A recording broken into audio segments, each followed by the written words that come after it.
नमस्कार, माझं नाव भारती रमेश कातोरे. मी BA फायनलची विद्यार्थिनी. आज मी तुम्हाला दहशतवादाची वैशिष्ट्ये सांगणार आहोत.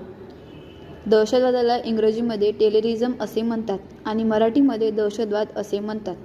दहशतवादाची वैशिष्ट्ये पुढीलप्रमाणे. पहिलं, हिंसाचाराला जाणीवपूर्वक वापर करणे.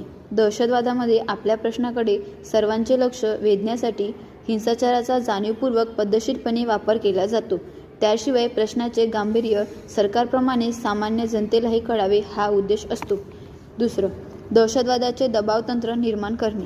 दहशतवादामध्ये हिंसाचाराच्या माध्यमातून दहशतीचे साम्राज्य निर्माण करून सरकारवर आपल्या मागण्याच्या पूर्ततेसाठी दहशतवादी संघटना दबाव आणण्याचा प्रयत्न करीत असतात.